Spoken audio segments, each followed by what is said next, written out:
Les anesthésistes réanimateurs sont les spécialistes médicaux des pathologies aiguës et des pathologies graves. Et donc en particulier pour ce qui nous concerne ici, il s'agit des blessés en état de choc hémorragique.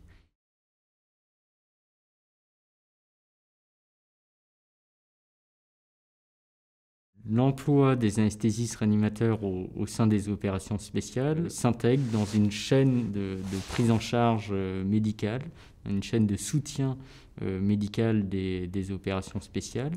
Et donc tout débute quasiment dès les premiers lieux de la blessure, où le combattant lui-même ou ses camarades vont venir lui porter secours. Et ensuite, l'intervention d'équipes médicales, de médecins et d'infirmiers des forces spéciales qui vont médicaliser ce blessé, puis qui seront amenés dans un second temps vers le module de chirurgie vitale et rencontrer une équipe de chirurgie vitale qui intègre des chirurgiens, un anesthésiste réanimateur et des infirmiers spécialisés, infirmiers de bloc opératoire et infirmiers anesthésistes. Et donc c'est à ce niveau-là que l'anesthésiste réanimateur va intervenir pour poursuivre la réanimation du blessé qui a été initié, mais également pour permettre d'assurer la réalisation de la chirurgie de sauvetage de ce blessé.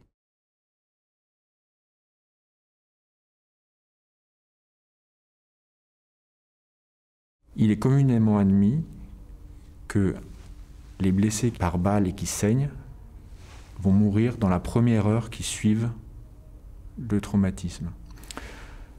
Et les doctrines actuelles, notamment de l'OTAN, mais aussi de la France, sont d'organiser la chaîne de soins pour qu'il y ait la rencontre entre le blessé hémorragique et le chirurgien dans la première heure qui suit le traumatisme.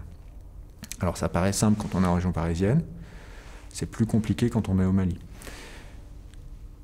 Il y a plusieurs façons de faire. Celle qui a été choisie par la France, c'est d'amener le chirurgien au plus près des combats. Donc, quand on organise une opération spéciale dans une zone où on n'a pas de bloc opératoire juste à côté, on va amener le chirurgien dans une structure extrêmement légère, qu'on appelle le module de chirurgie vitale, qu'on va implanter n'importe où, puisqu'il est autonome. Donc on va se mettre entre deux dunes, dans un village, par exemple, sécurisé, à quelques minutes de la zone de feu. C'est une rotation d'hélicoptère courte, de 15 minutes par exemple. Et donc le blessé va être pris en charge sur le terrain par les médecins des forces spéciales qui vont le conditionner le plus vite possible, le mettre dans l'hélicoptère qui sert d'ambulance et l'amener donc au module de chirurgie vitale qui sera donc tout près du blessé. Donc ça c'est la situation idéale, puisqu'on est totalement autonome en énergie, on a une tente qui est faite exprès. C'est probablement là où on est le plus confortable. Dans le cas où on n'a pas d'empreinte au sol du tout, c'est-à-dire qu'on n'a pas de zone amie où implanter le module de chirurgie vitale, on n'a pas de zone sûre, c'est là où on a développé un outil qui a été développé ces 3 dernières années pour installer un bloc opératoire dans une soute d'aéronef, soit un avion, soit un hélicoptère. Donc on s'installe dans un hélicoptère et finalement on va amener le chirurgien au plus près des combats, charger le blessé dans l'hélicoptère et profiter finalement de la soute de l'hélicoptère pour avoir une cellule adaptée pour faire de la chirurgie. Donc c'est une sorte de bloc mobile en quelque sorte.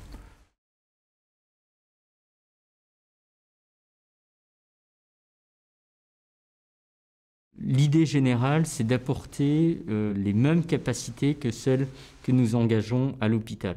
Simplement, le matériel doit être adapté aux conditions d'emploi, qui sont des conditions d'emploi rustiques dans un environnement austère d'une part. Et puis d'autre part, il y a un devis poids-volume qui doit être réduit au strict minimum. Il y a d'abord des choix à faire et parfois des renoncements thérapeutiques, c'est-à-dire qu'on ne pourra pas tout traiter dans les meilleures conditions à un instant T. Tout le long de la prise en charge, on pourra, dans des structures médico-chirurgicales un peu plus importantes, poursuivre et compléter la prise en charge initiale. Mais nous, en tout cas, nous partons avec Dans l'outil le plus simple, ça se limite à 4 ou 5 sacs à dos, avec du matériel médical et chirurgical qui permet d'assurer vraiment le strict nécessaire pour permettre la survie initiale du blessé de guerre. Et là encore, c'est une chaîne de survie qui est complétée tout au long de la prise en charge jusqu'à l'évacuation sur le territoire national.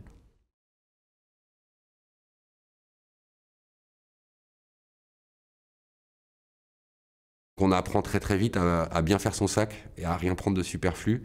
Et c'est un vrai challenge pour nous, hein. D'ailleurs, il y a en permanence une émulation dans les antennes, sur le terrain. Dès qu'il y a un nouveau matériel, comment est-ce que je le mets dans mon sac santé? Comment est-ce que j'enlève autre chose si j'ai plus la place?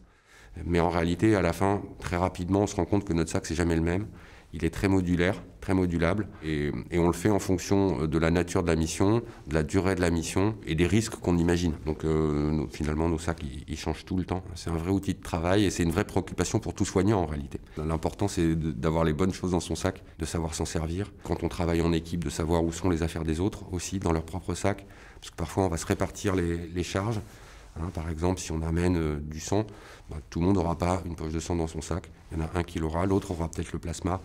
Et si on a un blessé grave, on regroupe les moyens et ensuite on délivre les soins.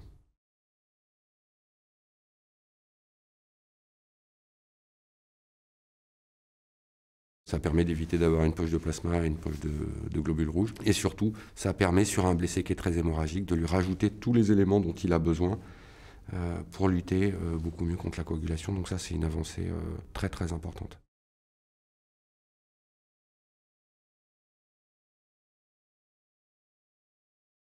Amener du sang total dans le cœur d'une opération, c'est un défi logistique en réalité. Puisque finalement, avoir une poche de sang, c'est pas très compliqué. Soit on la fait venir de France, on est aussi capable de faire des collectes de sang sur le terrain. On peut prélever du sang à un personnel et le donner assez rapidement à quelqu'un qui en aurait besoin. Dans les deux cas, de quoi qu'il arrive, ça reste un défi logistique. Pourquoi? Parce que il faut respecter les règles de conservation. Il ne s'agit pas de donner une poche de sang qui serait altérée. Les règles de sécurité liées à la transfusion, qui sont très claires, avec des protocoles qu'il faut appliquer de façon très rigoureuse.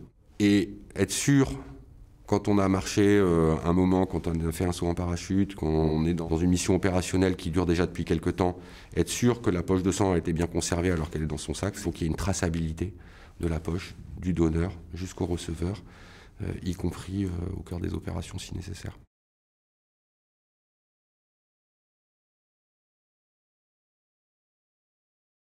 Il y a une dizaine d'années, on a développé ce qu'on appelle un module de chirurgie vitale. C'est une capacité chirurgicale qu'on pose par terre un peu n'importe où. Et donc a une capacité à opérer quelques blessés très graves et qu'on est en mesure de déployer dans des conditions très rustiques. Et donc cette capacité de chirurgie vitale, aujourd'hui, on est en train de la développer pour qu'elle soit opérationnelle à bord d'aéronefs. Alors on a déjà commencé à bord de petits avions et là on est en train de qualifier des hélicoptères et des avions un peu plus gros. Et donc ça nous permet finalement de raccourcir les délais entre la survenue d'une blessure sévère qui nécessite une opération chirurgicale et l'arrivée du blessé sur le chirurgien. Parce que ça c'est le deuxième truc. La deuxième chose hyper importante, c'est qu'il faut transfuser très tôt. Et ensuite évidemment il faut opérer très tôt pour arrêter un saignement qu'on ne serait pas capable d'arrêter sans chirurgien.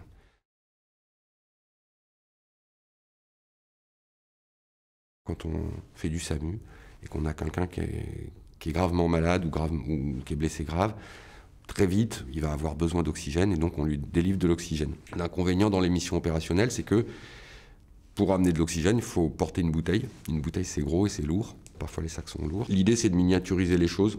Mais en même temps, si on miniaturise trop, on a très peu d'oxygène. Donc finalement, l'utilité, elle est très relative. Donc on se pose toujours les questions bénéfice-risque. Si j'emmène un matériel, est-ce qu'il va me servir? Est-ce qu'il va vraiment me servir? Est-ce qu'il va vraiment être utile à un blessé? Et donc finalement, cette idée d'avoir une bouteille plus petite, mais dont la pression est plus grande à l'intérieur qu'une bouteille classique, elle a mis beaucoup de temps à se développer, parce que tout le monde n'a pas besoin de toutes petites bouteilles très comprimées. Hein. Donc il faut que des industriels soient capables de le faire. Et ensuite aussi, les bouteilles, il faut qu'elles aient des caractéristiques aéronautiques, de résistance au chaud, au froid, au choc, qui soient suffisantes pour qu'on puisse les amener en sécurité. Et donc finalement, il y a quelques années, on a réussi à développer et à disposer de petites bouteilles d'oxygène. Et l'intérêt, c'est essentiellement de limiter l'encombrement et le poids.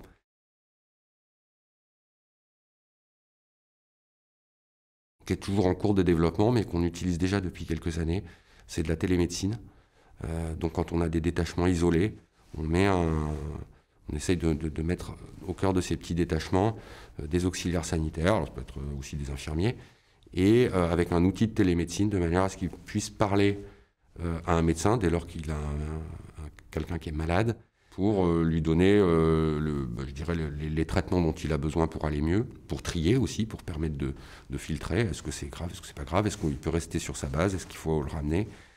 Sachant que cet outil de télémédecine, il est vraiment très utile dans le cadre de la médecine générale ou de la petite urgence.